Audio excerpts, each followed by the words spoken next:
we're back. So, I'm doing this video real quick. I'm on my way to be with my girl, and I'm here at this store where I work because I need to pick up what her father calls toiletries. I'm still trying to figure that one out. The woods provides everything. So I'm gonna go pick up a couple of things real quick that her father calls or considers to be toiletries, and I'm just gonna be happy with that. So this real quick is an update on the gold mining.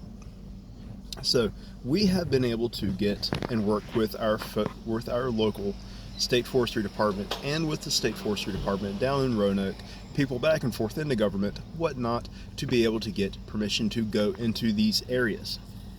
So I have come into possession of 3 stories, 2 of which directly from local history keepers, one of them being in my family, the other one being nowhere near associated with my family, from my studio, random, and the other one is from a friend who was entrusted with his story from another history keeper, and that one is a very important one. All 3 of them are very, very important. So the first story goes simply as this. This is one that was passed down in my family. So whenever anything was talked about treasure, lost treasure being found, or somebody talked about finding some treasure, the story was always brought up, and it was meant to get us out into the woods a lot more. And it was always followed up with a dire warning. So simply put, there was a bunch of Native Americans in Page County, Virginia, and when they were pushed off their land, they lost their secrets. They took their secrets with them, and one of them being a Native American gold mine, where they were mining out massive, massive amounts of gold. And it was somewhere in one of the mountains overlooking our county. So the warning that followed usually at the end of this story was, we have friends, and a number of names will be given, and they have been out in the woods with metal detectors all their life, ever since they heard about this story themselves, trying to find it, and they have not found so much as a speck of gold. And they have covered all of the mountains, and they are figuring that this is not the case, that maybe somebody was lying. So the second story is one that was from a local history keeper, and what he has to say was very, very interesting, because one day he walked into my studio where I was carving wood and I was doing my wood turning, and he tells me some of the history in the county. And mind you that this is around the time where all the statues are starting to disappear, where all these new age college kids were ripping them apart because they don't like our history. Guess what? Newsflash, history is history. It's written in the blood. It is in your veins. You're not going to get rid of it by destroying stone. That's my say of it. Back off. I don't have to. If you put it down in comments, I will get back to you, or maybe I will not. History is written. It's what's been done. It's fact. The statues simply point back to that as a reminder.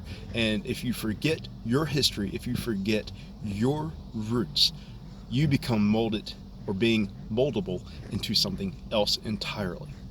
A man that forgets his root is a man that has no direction in life, that has no past, no future, no nothing. He just is. Do not forget your roots. You forget your roots, you've lost it all, in my opinion.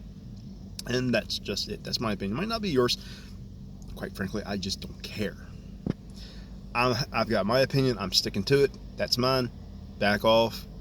So the second story is when this was starting to happen, this history keeper comes in and he starts telling me about all these statues and stuff and his points of view, and our views are very, very similar.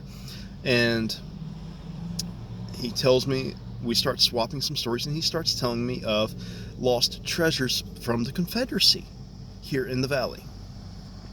Ooh, a lost treasure in the valley. Yes, I know several stories, some of which I'm probably never going to find in my life. The focus has kind of been, since I got into this gold mining bit, and I've been learning through a lot of hard knocks, that has been the thing. I want to find this gold mine, and I think I have through these 3 stories. So he starts talking about his story, and what his story was have to say was simply this, that during the Confederacy, when the Native Americans, is that the one? No, that's the third one. Well, his story was simply this, that before the French and Indian War, the early Dutch settlers, and there were Dutch settlers here, Moravian settlers, many others that came down and were working their way farther south. So when they passed through, he says that there's papers at a local community college not too far from there where these diaries were written by some of the early Dutch, and one of them mentions having trenching the mountains for gold. Now, if you like lost history, if you like history that is almost conspiracy theory, you should love this, because in my family's story, they name a location. They say it's in this part of the mountain overlooking the county.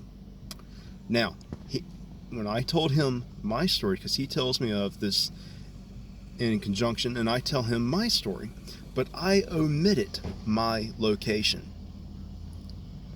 He names the same exact location that my family does, and he says that it's written down in these papers.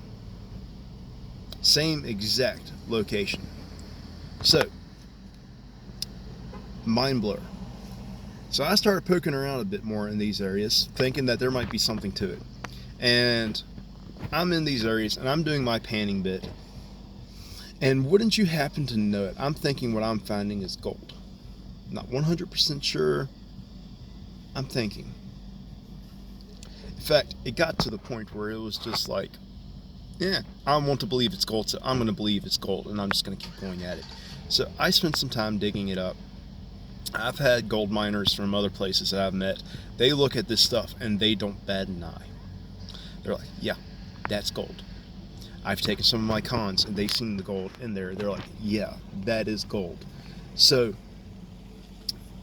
and what really settled it for me was when I melted it.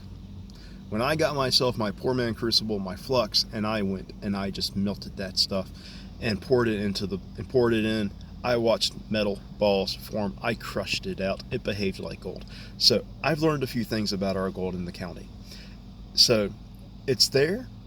It's not maybe the quantity that some people would think in some of the areas. You have to know this particular area like I do. So the third story that got passed on, and we got to be clipping this video. We got to be clipping the time of this video. But now the third part of this video, the third story, is simply put what my friend told me from another history keeper that he was entrusted with this story. So this story here, to me, is the most important of them all because it gives a definable quantity. So the first story says that the Native Americans had a gold mine, massive amounts of gold, yada yada yada. Second story names the same location, giving that story a little bit more credence, but he didn't mention much about quantity. But they were mining it. They were searching the mountain for gold, and they were cutting trenches in it. And there's this one spot in Page County where I can go and I can stand and I can see trenches cut in the mountain. Perfectly straight trenches, not trenches at an angle, perfectly straight, deep trenches cut into the bedrock. So this third story made me shift my focus a little bit. So the third story goes as this. This friend who tells me this over on my Facebook page and in person tells me that another historian known down by the river, that she's Native American, and that when it's been passed down in her family, that when they were getting pushed off of their land by the United States government, that they told the United States government, look, if you give us our land, if you allow us to keep and live on our land, we will give you enough gold to shoe every horse in your cavalry with horseshoes. Now, I haven't Googled how many horses were in the United States cavalry around the 1800s, pre-1700s. Well, no, there wouldn't be anything in pre-1700s. But around the 1800s or so, I don't know. But they got pushed off a lot sooner than that. So I don't know how many horses were in the cavalry or even in the British cavalry. It could have been the British that they told. There's a lot of things that get twisted around in these stories. You have to remember that. So, but think about the quantity of gold needed to shoe horses in cavalry. In a cavalry. That's a lot of gold. And that lines up with what all three of these stories have in common, was that it's in a location. And he ends up naming a location, and it's the same location as the other two stories. So, wouldn't you happen to know? And I'm sorry about the camera moving. This thing is just like, meh. But I think this will be our video that you will get to see. because the other ones are like 20 and 30 minutes long, and I don't think you're going to want to watch all that. So that's the stories. That's the story of the gold mines. And through some poking around, I have discovered huge amounts of gold in some of this area. But now I've had other gold miners take a look at it, and they swear they can't see any gold. So I'm finding it. I'm melting it down. I'm seeing this stuff. Maybe I got the best of it. Maybe I hit a patch of it. I don't know. That's what this whole adventure is about finding answers as to why there is massive amounts of gold and why I am seeing it and others are not. And in some of these locations, there is tons and tons and tons of this stuff. I've melted it down. I've seen it in the slag. I've watched it coagulate into bigger balls. Okay? And don't laugh about that bigger ball statement. I know some of y'all out there are just going to want to chuckle over that. So that's the story of that. That's what I'm finding. So I guess the next thing to say is stay tuned for the further adventures, because Tuesday or Wednesday there will be another video coming out about me gold mining. So I've got a piece of carpet here in the back that I found in my studio. And in my studio, I'm in the largest antique mall here in the United States. It's called the Factory Antique Mall. Google it. Come down, give us a visit. But it's the largest one here in the United States. Tool galore, anything antique galore. Craftsmen, artisans like me are in there. So it's a good location, and I set up shop in there, and that's how I came about this second story. So all of that said, there's people that throw away a lot of different stuff, and sometimes I find things that I can make into other things. So what we're going to do is we're going to do a video come Tuesday morning or Wednesday. Well, hopefully it'll be Tuesday morning, but come Wednesday, where I'm going to go out into the woods with nothing but a couple of different things, and we are going to make a sluice with this scrap piece of carpet and a block of firewood. So I guess you're going to want to stay tuned for that. So I'm off. I need to get these toiletries. I need to go be with my girl. So I hope y'all have a great time, a good day. Adios. Stay tuned, and remember, if you haven't subscribed to the channel, subscribe. You can do a lot by helping me out just in that. And also share. Leave comments. Let me know what you think. Goodbye.